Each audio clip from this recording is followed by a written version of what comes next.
අනුරාධපුර දිස්ත්‍රික්කය තුළ මනබඳනා සෞන්දර්යාත්මක ස්ථාන සිය ගණනක් දකින්නට පුළුවන්. අද අප කතා කරන්නේ ඊතරම් ප්‍රසිද්ධියක් නොලද එහෙත් ඉතා වටිනා ඓතිහාසික බෞද්ධ උරුමයක් පිළිබඳවයි. ඒ පුවර සංකුලම ඓතිහාසික චේතියගිරි විහාරය. අනුරාධපුර පැරණි පූජා නගරයට කිලෝමීටර් 8ක් උතුරු දෙසින් පිහිට ඇති මෙම සුන්දර හා ඓතිහාසික ස්ථානය දකින ඕනෑම කෙනෙකුට සිතෙන්නේ රැකගත යුතු ජාතික සම්පතක් ලෙසයි. මධ්‍යම නුවරගම් පළාත ප්‍රාදේශීය ලේකම් කොට්ටාසේ පිටිසර බදව පිහිටි පුවර සංකුලම ගම්මානයට ඉහළ වටිනාකමක් ගෙන දෙන ස්ථානයක් ලෙස මෙම විහාර පරිශ්‍රය මේ වන විටත් සකස් කර තිබෙනවා. එය එසේ සිදු ඇත්තේ විහාරයේ වත්මන් විහාරාධිපති පූජ්‍ය හොරගල සුදම්ම හිමිපාණන් වහන්සේගේ අප්‍රතිහත කැපවීම නිසාමයි. පුරාවිද්‍යා භූමියක් වන මෙහි වාස්තු විද්‍යාත්මක ඉදිකිරීම්, බුද්ධ ප්‍රතිමා, පුරාණ ගල් කණු ආදී නටබුන් රාශියක් දකින්නට පුළුවන්. මෙහි පැරණි ස්තූපයක නටබුන්ද දැකිය හැකියි. වැව වෙල්ලා යන දෑට සමීපව ඇති මෙම විහාරස්ථානය තුළ ඇත්තේ කාගේ සිත් සනසන අලංකාරවත් පරිසරයක්. විහාරස්ථානයේ විස්තරයේ එහි විහාරාධිපති පූජ්‍ය හොරගල සුදම්ම හිමිපාණන් වහන්සේ ගෙනහැර දැක්වූයේ මෙලෙසින්. ආයුබෝවන් නියුණු හැදුණු පිරුණු සොඳුරු මිරිසුන් පිරි පින්බර දේශයක් එක්ව ගොඩනගමු යන තේමාව මුදුන්පත් කරගත් සංස්කෘතික කටයුතු දෙපාර්තමේන්තුව හා මධ්‍යම නුවරගම් පළාත ප්‍රාදේශීය ලේකම් කාර්යාලය ක්‍රියාත්මක කරනු ලබන දීප ව්‍යාප්ත වැඩසටහන් මාලාවේ නොවැම්බර් මාස ගම්මැණ්ඩිය වාර්තා වැඩසටහන සමගයි ඔබ අප මේ එක් වී සිටින්නේ.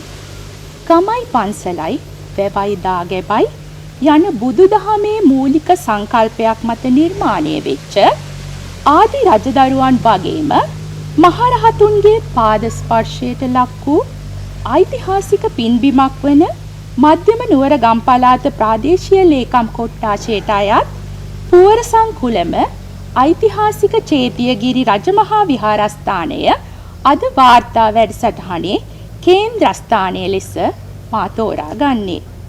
ඉතින් ඒ පින්බිමේ අතීතයේ සිට මේ දක්වා බෞද්ධ උරුමේ විකාශනය පිළිබඳව කතා බහට ලක් කරන්නටයි මේ අවස්ථාව.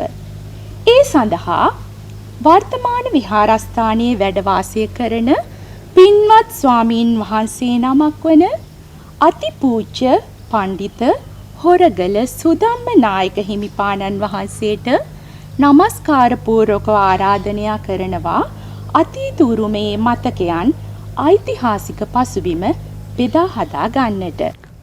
පුරාණ චේතියගිරි රජමහා විහාරය ක්‍රිස්තු පූර්ව 3 වෙනි සියවසේ විතර ආරම්භ වුණා කියලා තමයි අපි හිතන්නේ. මොකද මිහිඳු මහරහතන් වහන්සේගේ ලංකා ගමනයෙන් පස්සේ ජයශ්‍රී මහ බෝහාමුදුරන් වහන්සේ වැඩමවාගෙන එන අවස්ථාවේදී අනුරාධපුරයට දඹකොළ පටුන ඉඳලා ජයශ්‍රී මහ බෝහාමුදුරන් වහන්සේ වැඩමවාගෙන යන අවස්ථාවල් වලදී කිලෝමීටර් 8න් 8ට විතර ප්‍රමාණවලදී නවාතැන්ගත් ස්ථානවල විහෙර විහාරස්ථාන ගොඩ නැගුණු බව තමයි පුරාණ ජනප්‍රවාදවල සඳහන් වෙන්නේ. මල්ලතුවේ අතුගංගාවල් 3ක් විදිහට තියෙන කල්ලාරුවේ පාලම උතුරින් පළවෙනින් අපිට හම්බ වෙන්නේ. එතනින් කල්ලාරුවේ ගල් පාලමෙන් එගොඩ වෙලා ඒ වගේම පල්ලුගොල්ලෑවට නුදුරේ තියෙනවා මගුරු හිටියාව කියන ගම් ප්‍රදේශය. මගුරු හිටියාව කියන ග්‍රාම ප්‍රදේශයේ තවත් වැලිඔය හරහා වැටලා තියෙන ගල් පාලමක් තියෙනවා. ඒ ගල් පාලමෙන් එගොඩ වෙලා එනකොට තමයි අපිට මේ ස්ථානයේ මුණ ගැහෙන්නේ. මේ ස්ථානයේ ඉඳලා නැවත අනුරාධපුර ගල් පාලමෙන් එගොඩ වෙලා අනුරාධපුරයට ගමන් කරන්න තියෙන පුරාණ මාර්ගයේ වැටිලා තිබුණායි කියලා සඳහන් වෙන්නේ. එතකොට මේ පුරාණ මේ ගල් වැටියක් ආශ්‍රිත කරගෙන තමයි උතුරේ ඉඳලා මේ දක්වා ගමන් කරන්න ගමන් මාර්ගයේ යෙදලා තිබුණායි කියලා සඳහන් වෙන්නේ. ඒ ආකාරයෙන් අදටත් තැනින් තැන මතුවෙච්ච ගල් වැටි අපිට දකින්න පුළුවන්කම තියෙනවා. වගේම ඒ මාර්ගයේ දිගේම ඉදිවෙච්ච විහාරස්ථාන ගණනාවක් අපිට දකින්න පුළුවන්කම තියෙනවා. අපිට නොදුරෙන් තියෙන පුල්ලෙලිය විහාරස්ථානය වගේම එතන ඉඳලා උතුරට තවත් විහාරස්ථාන ගණනාවක් අපිට දකින්න පුළුවන්කම තියෙනවා. ඒත් එක්කම කිස්තුපූර්ව පළවෙනි සියවස විතර වෙනකොට මේ විහාරස්ථානයේ බොහොම දියුණු යුගයක තියෙන්නේ නැති කියලා හිතනවා. බාතිකාභය රජතුමාගේ කාලයේදී මේ ස්ථානයේ සංවර්ධනයට ලක් වුණා වගේම මේ වැව සැකසීම හෝ සංවර්ධනය කිරීම බාතිකාභය රජතුමා විසින් කරන ලදයි කියලා අපි හිතනවා. ඒ වගේම සුබ රජතුමාගේ කාල සීමාව තුළදීත් බොහෝ රාජ අනුග්‍රහය ලැබිලා පොහොයගේ සංවර්ධන කටයුතු සහ විවිධ කටයුතු කරන්නට ඇති කියලා අපි හිතන්නේ. වලගම්බා රාජ්‍ය සමයට අයිති අභයගිරියත් එක්ක බැඳිච්ච යම් යුගයක තමයි මේ දාගැබ් නිර්මාණය වුණාය කියලා අපිට හිතන්න පුළුවන්කම තියෙන්නේ සහ බුදු පිළිම ගණනාවක්ම මේ ස්ථානය තුළ අපිට දකින්න පුළුවන්කම තියෙනවා. ඒ බුදු පිළිම වහන්සේලාගේ වර්තමානයේ දක්වන කාල නිර්ණ සහ සමාධි පිළිමෙත් ඉදි කරන්න කලින් පුරාණයේදී මේ ස්ථානය තුළ බුදු පිළිම ගණනාවක් නිර්මාණය වෙලා ඇති කියන පුරා විද්‍යාඥ මතයක් දරනවා මේ කාලය වෙනකොට. මොකද මට සිලුටු බවෙන් අඩු පිළිම වහන්සේලා මේ ස්ථානය තුලින් දකින්න පුළුවන්කම තියෙන නිසාවෙන්. නමුත් ලංකාවේ තියෙන අලංකාරම් පිළිම අතරට ගැනෙන පුවර සංකුලම ප්‍රතිමාව සහ පුවර සංකුලම විහාරස්ථානයෙන් කෞතුකාගාරයට ගෙනියපු පිළිම වහන්සේලා ගණනාවක් අපිට දකින්න පුළුවන්කම තියෙනවා. ඒ නිසාවෙන් පිළිම වහන්සේලාගේ විකාශනයන් ගණනාවක් මේ විහාරස්ථානය තුලින් බිහි වෙලා තියෙනවා කියලා අපිට දකින්න පුළුවන්කම තියෙනවා. ඒ වගේම පිළිම නිර්මාණයට කලින් සිරිපතුල් වන්දනාව සහ ආසන වන්දනාව තිබුණා කියලා අපි හිතන්නේ සහ පුරාවිද්‍යා මතයේ බවට පත් වෙන්නේ. ඒ නිසාවෙන් පුරාණ සිරිපතුල් වගේම කැටයම් කරන ලද බොහොම අලංකාරමත් සිරිපතුල් ගණනාවක් මේ විහාරස්ථාන භූමිය තුල තිබිලා අපිට මුණ ගැහෙනවා. ඒ නිසාවෙන් වර්ෂ ගණනාවක් තුලදීම බොහොම රාජ්‍ය අනුග්‍රහය ලැබෙමින් බොහොම ඉහළින් සංවර්ධනයට පත්වෙච්ච ස්ථානයක් විදිහට අපිට මේ විහාරස්ථානයේ දක්වන්න පුළුවන්කම තියෙනවා. ජයශ්‍රී මහා බෝධියේ සෙවණ යටතේම මල්වතුයෙන් එගොඩට තියෙන උතුරට තියෙන පළවෙනි විහාරස්ථානයේ විදිහට තමයි පුරාණයේදී මේ ස්ථානය අපිට දකින්න පුළුවන්කම තියෙන්නේ. මෙතනින් උතුරට තියෙන මල්වතුයෙන් එගොඩ තියෙන විහාරස්ථාන කතා කරනකොට පදානගර ආශ්‍රිතව බිහිවෙච්ච භාවනානුයෝගී භික්ෂුන් වහන්සේලාගේ භාවනානුයෝගී කටයුතු වලට උපකාර පිණිස මේ ස්ථානය නිර්මාණය වෙන්න ඇති කියලා අපිට හිතන්න පුළුවන්කම තියෙන බොහෝ සාධක හොයාගන්න පුළුවන්කම තියෙනවා. වගේම දෙමහල් පොහොය සීමාවක් අපිට දකින්න පුළුවන්කම තියෙනවා මේ ස්ථානය තුළ. ගරා වැටුණු දාගැබ් වහන්සේ වගේම අවකන පිළිම වහන්සේට සමාන වෙච්ච කුඩා ප්‍රමාණීය බුදු පිළිම කිහිපයක් මේ ස්ථානය තුළ අද නිදන් හොරුන්ගේ ග්‍රහණය නිසා විනාශයට පත්වෙච්ච පිළිම කොටස් වලින් අපිට හඳුනා ගන්න පුළුවන්කම තියෙනවා. බොහොම අලංකාරමත් සිවුරු රැලි වලින් නිර්මාණය වෙච්ච ඉතා අලංකාරමත් පිළිම වහන්සේලා ගණනාවක්. ඉතින් වැවයි දාගබයි ගමයි පන්සලයි කියන සංකල්පයේ මත ඉදි වෙලා වැව් බැම්ම මැදේ තමයි මේ විහාරස්ථානය අපිට දකින්න පුළුවන්කම තියෙන්නේ. විහාරස්ථාන භූමියෙන් එපිටටත් නැවතම වැව තමයි අපිට දකින්න පුළුවන්කම තියෙන කෙත්යායත් එක්ක. හරියටම අද පුරාවිද්‍යා කැණීම් මේ ස්ථාන තුල කරලා නැතිඳ හරියටම කාර නිර්ණයක් කියන්න පුළුවන්කමක් ඇත්තේ නැහැ. කවදා ආරම්භ වුණාද කියලා ඉවර වෙලා. නමුත් ජයශ්‍රී මහ බුදුහාමුදුරන්ගේ වැඩබවීමත් එක්ක මේ උතුරු මාර්ගය තුලදී අපිට විහාරස්ථාන ගණනාවක් දකින්න පුළුවන්කම තියෙනවා. ඒ වගේම වැවට බහින්න නිර්මාණය කරන ලද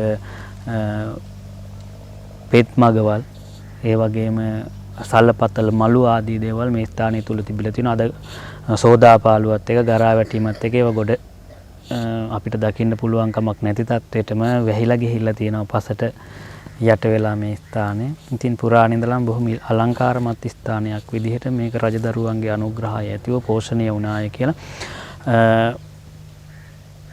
පොහොය සීමාව තුළ දකින්න ලැබෙන අපිට සෙල්ලිපි කිහිපයක් තියෙනවා. ඒව තුලින් හඳුනා ගන්න පුළුවන් සැකියාව තියෙනවා.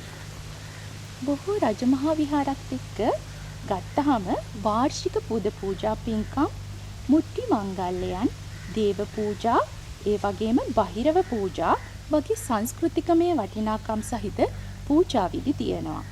අවසරයි හාමුදුරුවනේ, දැනගන්නට කැමති ඔබ වහන්සේගෙන් විහාරස්ථානය හා බැඳුණු සංස්කෘතික පසුබිම නිර්මාණය වෙලා තියෙන්නේ කොහොමද මේ වෙද්දි කියලා. පුරාණයේ ඉඳලම මේ ගම්බද මිනිස්සු බහිරව වන්දනාව තමයි කරලා තියෙන්නේ මේ ස්ථාන අපිට අභයගිරියේ සංකපත්ම බහිරව රූප දකින්න පුළුවන්කම තියෙනවා වගේම ළඟ කිරිබත් වෙහෙර ආශ්‍රිතව ඒ ස්ථානවලත් අපිට අභයගිරි චෛත්‍යයත් එක්ක ආරම්භ වුණාය කියලා හිතන්න පුළුවන්කම තියෙන දාගැබ් බොහෝ ප්‍රමාණයක් තුල අපිට බහිරව සංකල්පය දකින්න පුළුවන්කම තියෙනවා මේ විහාරස්ථානයත් අභයගිරි දාගැබත් එක්ක ඒ කාල සීමාව කාල නිර්ණයත් එක්ක මුණ ගැහුණ ස්ථානයක් නිසාවෙන් මේ ස්ථාන තුලත් බහිරව වන්දනාව සහ බහිරව පුද පූජාවන් පැවැත්වීම බොහෝ ඈත අතීතයේ ඉඳලම අපිට දකින්න පුළුවන්කම තියෙනවා. අද දක්වාමත් ලෙඩ දුකට වගේම විවිධ කරදර උපද්‍රවවලදී මිනිසුන් බාරහාර වීම සහ විවිධ සෙත් සාන්ති ළඟා කර ගැනීම සඳහා බහිරව පූජාවන් පවත්වන ආකාරය මේ ස්ථානය තුලින් දකින්න පුළුවන් හැකියාව අපිට තියෙනවා. ඒ වගේම විශේෂයෙන්ම මේ විහාරස්ථානය මූලික කරගෙන අපේ අලුත් අවුරුද්ද ගෙවෙනකොටම අලුත් අවුරුදු පූජාව විදිහට ගමේ පිරිස ඒකාරාසි වෙලා පූජා පෙරහැරකින් පූජාවක් ගෙනල්ලා ගෙවැදලා දෙවියන්ට පින් අනුමෝදන් කරන ස්වරූපයක් අද දක්වාම අපිට දකින්න පුළුවන් හැකියාව තියෙනවා. ඒ වගේම වර්ෂ 7කට පමණ කාලයකට පවත්වනු ලබන මුට්ටි නැවෙන් මංගල්‍ය විදිහට පවත්වන දේව මංගල්‍යයක් අපිට දකින්න පුළුවන් හැකියාව තියෙනවා.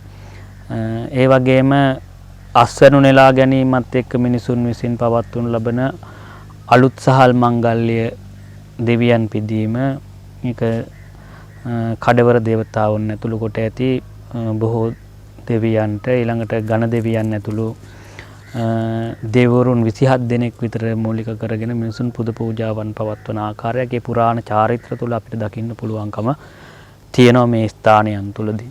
ගමයි පන්සලයි අතර තිබ්බ සම්බන්ධතාවය එදා සහ අද ගැන කතා කරොත් කොයි වගේද අපේ හාමුදුරනේ දහම් පාසලක් තියනවද? දරුවෝ සහභාගී වෙන ප්‍රමාණය අපේ පන්සලත් එක්ක කොහොමද ගමේ පිරිස දායකත්වයේ දක්වන්නේ? ගමේ අයගේ දායකත්වයෙන් තමයි මේ දක්වා මේ විහාරස්ථාන ගොඩනැගෙන්නේ. ගම්බද පරිසරයක් තියෙන නිසාවෙන් සහ ගම්බද මිනිසුන්ගේ ධාර්මික බවත් එක්ක තමයි මේවා ගොඩනැගිලා තියෙන්නේ. ඉතින් බොහෝ විහාරස්ථාන වලට වගේම මේ ස්ථානටත් ගමේ පිරිසගේ ආරක්ෂාව සහ රැකවරණය මත තමයි මේ ස්ථාන ගොඩනැගෙන්නේ සහ දියුණු වෙන්නේ. දායකයන්ගේ සද්දාවෙන් ඉපේන දේවල් වලින් ගොවිතැන්පත් වලින් නෙලා ගන්නාව යම් කොටසක යම් දේවල් වල පරිත්‍යාගයන් මත තමයි මේ ස්ථානයන් ගොඩනැගෙන නිසා විහාරස්ථානය තුල වැඩ ඉන්න භික්ෂුන් වහන්සේලා රැක බලා ගැනීම ඒ කටයුතු දායක පිරිස විසින් තමයි සිද්ධ කරන්නේ. ඒ වගේම අපේ දහම් පාසල් තුල දරුවන් 200ක පමණ ප්‍රමාණයක් අපිට දකින්න පුළුවන්කම තියෙනවා. නමුත් එක කාලවලදී අර ගොවිතැන්පත් තියෙන කාලවලදී සහ විවිධ කාල සීමාවලදී සහ දැන් අද වර්තමානයේ අපිට දකින්න පුළුවන්කම තියෙන වැඩි ප්‍රමාණයක් මේ පන්ති නිසාවෙන් දරුවන් ඒ පන්ති වලට යොමු වීමත් එක්ක දහම් අධ්‍යාපනයේට තියෙන නැඹුරුව ටිකක් අඩු වෙලා තියෙනවා කියලා අපිට දකින්න පුළුවන්කම තියෙනවා. අපි මේ වැඩසටහන බලන බොහෝ දෙනෙක් කැමති වේවි අපේ හාමුදුරුවනේ අද වෙද්දී විහාරස්ථානයේ සංවර්ධන තත්ත්වය මොනවා හරි ගැටලු තියෙනවද? ඒ වගේම අඩුපාඩු මොන වගේද කියලා දැනගන්න. අපි කතා කරමු ඒ ගැන. විහාරස්ථානයේ තියෙන සංවර්ධන කටයුතු මේ වෙනකොට අපි කරගෙන යනවා. දායකයන්ගේ බොහොම අනුග්‍රහයක් සහ සහයෝගයක් ඒ සඳහා ලැබෙනවා. අපි දැන් මේ කාල සීමාව වෙනකොට බුද්ධ මන්දිරයේ කටයුතු තමයි සිදු කරමින් ඉන්නේ. බුද්ධ මන්දිරයේ දෙවනි මාලයේ සංවර්ධන කටයුතු කරගෙන යනවා. මේ අධික වශයෙන් රිලවුන් නිසාවෙන් විහාරස්ථානයේ වහල වලට හානි සිද්ධ වෙනවා. ඒ නිසාවෙන් දැන් අලුතෙන් වහල පිළිසකල කිරීම ආදී දේවල් තමයි මේ දවස්වල අපි කරගෙන යන්නේ. බුද්ධ මන්දිරයේ වහලි බොහෝ සෙයින් රිලවුන්ගෙන් කරදරයට ලක්වීම නිසා විනාශයටපත් වෙලා තියෙනවා. ඉතින් දායක පින්වතුන්ගේ අනුග්‍රහය ඇතුව මේ වෙනකොට ඒ වහලේ පිළිසකර කිරීමේ කටයුතු අපි කරගෙන යනවා. අවසාන වශයෙන් ස්වාමීන් වහන්සේ මම දැනගන්න කැමතියි සිතට බොහෝ සැනසුම් ගෙන දෙන මේ අපේ සොඳුරු උරුමය මේ ඓතිහාසික පින්බිම දැක බලා ගන්න කැමති දෙස් විදෙස් සංචාරකයන් මෙහි පැමිණියොත් කොහොමද එන්නේ? ගමන් මාර්ගය පිළිබඳ පුංචි අදහසක් දැනගන්න. අපිට අනුරාධපුරට ආවම අනුරාධපුරයේ යාපන හන්දියේ ඉඳලා කිලෝමීටර් 3ක් විතර ගමන් කරනකොට සාලියපුර දුම්රිය ස්ථානයට දිවෙන මාර්ගය තියෙනවා. ඒ මාර්ගයේ කිලෝමීටර් 8ක් විතර පානියන් කඩවල පහු කරලා පුවර සංකුලම කියන ගම්මානයට පැමිණෙන්න ඕනේ මේ විහාරස්ථානයට පැමිණෙන්න. ඒතකොට පුවර සංකුලම වැව මැදයේ තමයි මේ ස්ථානය පිහිටලා තියෙන හින්දා පුවර සංකුලම වැව හොයාගෙන එන කෙනෙකුට අපේ විහාරස්ථානයට බොහොම පහසුවෙන් ළඟා වෙන්න පුළුවන් හැකියාව තියෙනවා. මධ්‍යම නුවර ගම් පළාත පුවර සංකුලම ඓතිහාසික චේතියගිරි රජමහා විහාරස්ථාන පුණ්‍ය භූමිය ගැන ඔබ නොදත් කරුණු දැනගන්න ඇති. ඒ විතරක් නෙවෙයි. දන්න කරුණු අලුත් වෙන්න ඇති. ගම්මැල්ලිය වැඩසටහනේ අරමුණත් එයයි. මධ්‍යම නුවර ගම් පළාත ප්‍රාදේශීය ලේකම් DMS දිසානායක මහතා වෙනුවෙන් අද වැඩසටහනට දායක වූ අපේ පින්වත් අතිපූජ්‍ය පණ්ඩිත හොරකල සුදම්ම හිමිපාණන්ට নমස්කාර පූර්වක ඇගයුම් ස්තුතිය පිරිනමනවා.